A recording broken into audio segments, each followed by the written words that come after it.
Ever have a tough time trying to make a decision? In those situations, you might think, if only God would give me a sign, tell me what to do.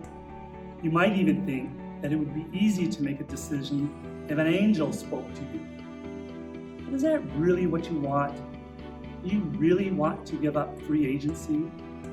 To not have a choice? God wants us to have a choice. In the Advent Christmas story, Mary has a choice. The angel Gabriel comes to her, tells her God's plan, God's desire to incarnate, become human. But Mary has a choice. So here God has told her what the plan is, and an angel comes to her. But still, it's not an easy decision, but the choice is hers. How might she go about making such a momentous decision? We call this discernment. Now, we never discern between a good and an evil. It's always between two goods. If you think about it, in this little story, Mary has a lot to discern. Is this message from God? Does she want to be single and pregnant? What would people think about her? How can she raise a child that is the Son of God? The list goes on and on and on. Sometimes we too have a choice to make, and the list of consequences goes on and on.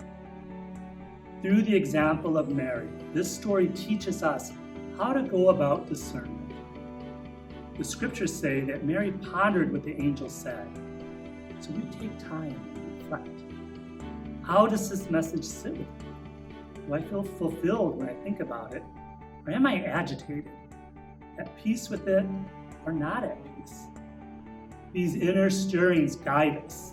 St. Ignatius calls them consolations and desolations.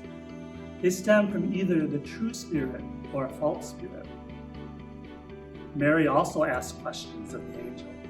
In our discernment, we ask questions. We get information to help make an informed decision. Mary also went to other people, Joseph and her cousin Elizabeth. Other people help us discern.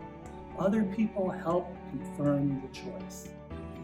Does my decision lead me to a better service of God, to an increase in faith, hope, and love in myself and others around me?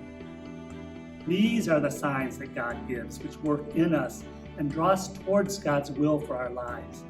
In other words, these are our angels who speak to our hearts so we can make our decision with confidence and peace.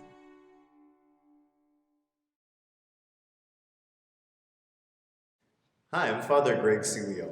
And I'm Father Matthew Pierce. We are part of the Jesuits West Vocation Promotion Team. A vocation requires discernment, and so we're making a 7-part mini-series on discernment using the Christmas story as a lens on decision-making. We all have choices to make in life, and some of those choices are life-altering. What we need to do is to open ourselves up to God, because God's Spirit always leads us to what's good. And the characters in the Christmas story reveal ways to recognize God at work. St. Ignatius taught us that we can find God in all things. So we want to help you learn how to let God influence your decisions. Each week, we'll present a different aspect of discernment. So click subscribe to stay updated. Thanks.